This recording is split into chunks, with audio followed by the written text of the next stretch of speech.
On behalf of Minister Carnes, welcome to another edition of Translation and Interpretation. I am Aliyah Yisrael. And I am your narrator for this lesson. What is a concubine? The scriptures do not give a clear definition of a concubine, but let us piece together a definition based on the limited internal information we have from scripture. Pelegesh is the Hebrew term for concubine, a marital companion of social and legal status inferior to that of a wife.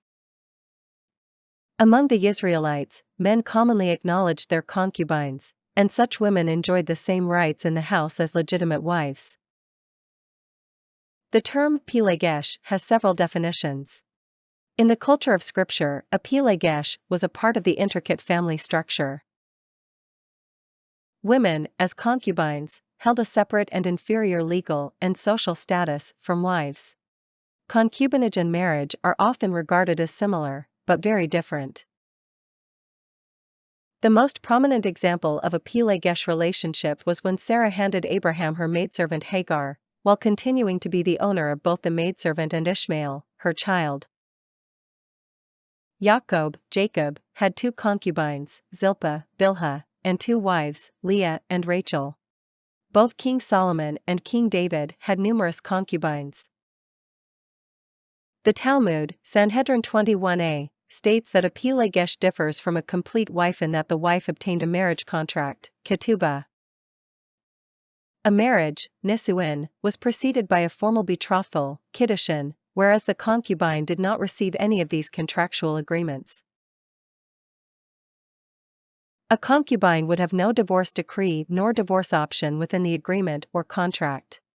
A wife could be divorced according to Deuteronomy 24 verses 1-4. Herein lies the difference between a concubine and a wife. A concubine would be bound contractually to her man for life or until death, regardless of the circumstances and situations within the relationship. Any form of sexual activity without a contract is a sinful act. As a concubine, a woman could not marry another man nor become another man's concubine. Now let's examine Judges chapter 19, an indicator of a concubinage contract. The woman, a pelegesh, is from Bethlehem and lives in the hill country of Ephraim, north of Jerusalem, with a Levite. The woman's father is referred to as the Levite's father-in-law, Judges 19 verses 4 and 7, 9, and the Levite is called the woman's husband or man, Judges 19 verse 3, 20 verse 4, and the woman's son-in-law, Judges 19 verse 5. The term in-law indicates that some form of a contract had been executed. Is concubinage lawful today? In the land of ancient Israel, men could lawfully have concubines. However, most nations in which Israel has been scattered do not support the civil laws of ancient Israel. There is no commandment in Scripture that states that men must have concubines. It is not a good idea to practice concubinage today in lands that do not allow or permit such practices.